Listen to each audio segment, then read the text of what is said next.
তো ফাতেমা জাহরা বললেন, আমি এদের থেকে অসন্তুষ্ট হয়ে যাচ্ছি। এই এদের থেকে অর্থাৎ এদের নাম আমার চোখের সামনে জল জল করছে। আফসোস আমার ইমাম গায়েবে, তাই নাম বলতে পারছি না।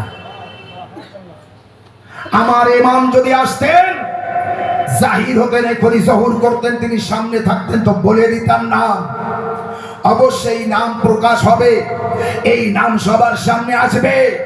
যারা মা ফাতেমা জাহরার গালে চড় মেরেছে, যারা মা ফাতেমা জাহরার হাতে চাবুক মেরেছে, যারা মা ফাতেমা জাহরার পেটে লাথি মেরেছে, যারা মা জাহরার গর্ভের সন্তান মহসিনকে শহীদ করেছে, আল্লাহ তাদের ক্ষমা করবে না, নবী তাদের ক্ষমা করবে না, ইসলাম তাদের কোনো জায়গায় রাখবে না। আর তারা যদি ইসলামের মধ্যে থাকতো, তাহলে তারা তাদের সালামের উত্তর দেওয়া ওয়াজিব থাকতো, আর ফাতেমা জাহরা তাদের সালামের উত্তর দিতেন। মা ফাতেমা জাহরা তাদের সালামের উত্তর না দিয়ে প্রমাণ করিয়ে দিয়েছে এরা আর মুসলমানের মধ্যে, এরা আর মুসলমানের মধ্যে, এরা আর মুসলমানের মধ্যে। লব্বাইক ইয়া জাহরা। ইসলামকে যদি বুঝতে চান, এখনো বলছি আমার ভাইরা, মা ও বোনেরা, নামাজ তো ওটা আপনার ইবাদত করতেই হবে, রোজা আপনার আমল ইবাদত করতেই হবে, কোরআন পড়লে সওয়াব পড়তেই হবে। এই নামাজ পড়লে, রোজা রাখলে, কোরআন পড়লে, হজ করলে ইসলাম চেনা যায় না। ইসলাম চিনতে গেলে মা ফাতেমা জাহরার কাছে আসুন, মা ফাতেমা জাহরার বাড়িতে আসুন। অত সুন্দর দরজা কেন ভাঙা হলো? এত সুন্দর দরজা, ভালো দরজা কেমন তাতে আগুন লাগানো হলো? মা ফাতেমা জাহরা বাপের শাহাদাত পর্যন্ত দাঁড়িয়ে নামাজ পড়তেন, চলাফেরা করতেন। যেদিন বাপের ওয়াফাত হলো, সেখান থেকে 3 দিন পর মা ফাতেমা জাহরা আর দাঁড়িয়ে নামাজ পড়তে পারে না। মা ফাতেমা জাহরা লাঠি না নিলে আর চলতে পারে না, ডান হাত দিয়ে আর তাসবিহ গুনতে পারে না। নিশ্চয়ই কোনো ঘটনা ঘটেছে, নিশ্চয়ই কোনো ঘটনা ঘটেছে। আল্লাহ আমাদের পশু বানায়নি, মানুষ বানিয়েছে। আমাদের প্রাণীর মধ্যে, জীবের মধ্যে শ্রেষ্ঠতম জীব বানিয়েছে। অর্থাৎ আল্লাহ আমাদের আকল দিয়েছে, বিবেক দিয়েছে, বুদ্ধি দিয়েছে। অর্থাৎ এই 3 দিনের মধ্যে মা ফাতেমা জাহরা পুরো পরিবর্তন এই যে এসে গেল, এর পিছনে কারণ কি আপনি রিসার্চ করবেন না? আপনি গবেষণা করবেন না? যখন কাল রাতে একজন আমাকে প্রশ্ন করেছে, মাওলানা সাহেব এই ফটোগুলি কি জন্য? ফটো তো রাখা ঠিক না। আমি বললাম অবশ্যই ফটো রাখা ঠিক না, তবে আধার কার্ডে আর ভোটার কার্ডে ফটো, এগুলো তো ঠিক না। তো উত্তর দিলেন মাওলানা সাহেব কারণবশত রাখতে হয়। আমিও বললাম কারণবশত ফটোগুলো লাগাতে হয়,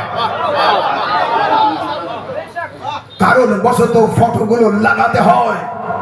এই ফটোগুলো কাদের জানে? এই মুহূর্তে বিশ্বের সমস্ত মুসলমান যদি নিরাপদে থাকে আর তাদের নিরাপদে রাখার ব্যবস্থা কেউ করে থাকে, এই ফটোগুলো দেখে নেন, এনারাই তাদের নিরাপদে রাখছে। দেখে নিন সৈয়দ হাসান নাসরুল্লাহ, তাদের নিরাপদে রাখার জন্য তিনি শাহাদাত বরণ করেছেন। যাতে মানুষ হাসান নাসরুল্লাহকে না ভুলে যায়, তাই টোটাল মার্কেট এবং গ্রাম হাসান নাসরুল্লাহ এবং আমেরিকা ও ইসরায়েলের চোখে চোখ রেখে যিনি লড়াই করছেন, সেই সৈয়দ আলী খামনেই তারাকেও সামনে এনে প্রমাণ করিয়ে দিয়েছে। আলী খামনেইকেও চিনো। সাল্লাল্লাহু আলাইহি ওয়াসাল্লাম। এই জন্য এগুলি জানার দরকার আছে, এগুলি বোঝার দরকার আছে। আল্লাহ তৌফিক দান করো। আপনারা এইভাবে প্রতি বছর 13 জামাতুল আউয়াল এই তারিখ, আজ এই তারিখে প্রতি বছর আসবেন। এলাকার জাতি, ধর্ম, বর্ণ নির্বিশেষে সমস্ত মানুষ মা ফাতেমা জাহরার এই ফাতেমিয়া দিবসে আসবেন, এই নারী দিবসে আসবেন, জুলুসে শরীক হবেন, মজলিসে শরীক হবেন। আর মা ফাতেমা জাহরার একটি বাগান ছিল, তার আব্বা রাসূলুল্লাহ সাল্লাল্লাহু আলাইহি ওয়াসাল্লাম লিখে দিয়ে গিয়েছিলেন মেয়ের নামে, মেয়ে ফাতেমা আমার এত বড় বাগান, ফেদাক নাম আছে, ফেদাকের বাগান তোমার নামে আমি লিখে দিয়ে গেলাম। রাসূলুল্লাহর ওয়াফাতের পর সেই বাগানে ফাতেমা জাহরার যে লোকজন দেখাশোনা করত বাপের তরফ থেকে, সেই লোকদেরকে তুলে দিয়েছে। যারা মসজিদে বসেছে সিংহাসন দখল করে, তারা মা ফাতেমা জাহরার লোকজনদের বাড়ি ফেরত দিয়েছে। তারা এসে বলছে জাহরা আমাদেরকে তুলে দিয়েছে, কারণ বলে তারা দখল করে নিয়েছে আর আমাদের বলছে এখানে তোমাদের কোনো জায়গা নেই।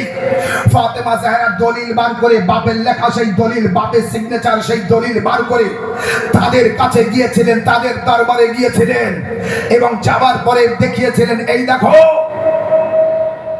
আমার বাপ আমার নামে ওই বাগান লিখে দিয়ে গিয়েছে, এই তার প্রমাণ, এই তার দলিল, এই তার প্রমাণ এবং এই তার দলিল। মা ফাতেমা জাহরা দলিল বার করে দিলেন।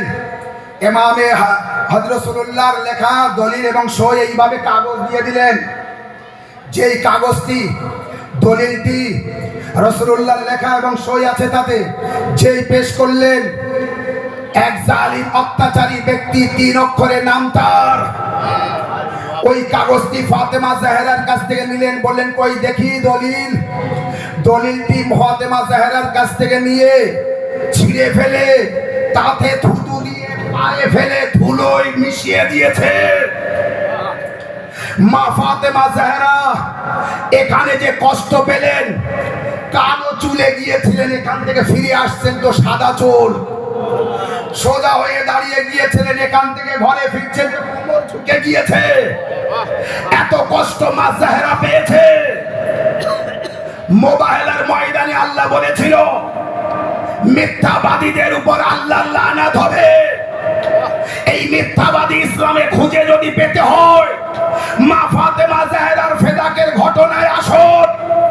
যারা ফাতেমা জাহরাকে মিথ্যাবাদী বলছিল আর বলছিল আমরা সত্যবাদী, ফাতেমা